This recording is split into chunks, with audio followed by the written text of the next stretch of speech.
I just thought I'd show you quickly how to look after your Artistix mat. This is an Artistix Pro Mat, and you do not use paper wipes whatsoever on these mats. What you need is a lint roller. This one's from IKEA. Other brand names apply. So, what you're going to want to do to start with is you're going to want to detack your roller. So either rub it across the t-shirts, something cotton based that will pick up lots of fluff. Don't worry, this won't transfer to your mat. Then you're going to work across your mat slowly but lightly. Don't apply any pressure whatsoever, otherwise you will stick to it. So lightly, and it will pick up all the bits off your mat.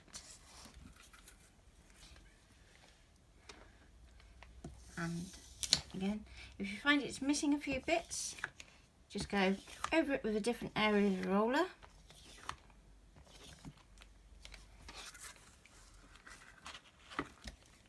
And in different directions.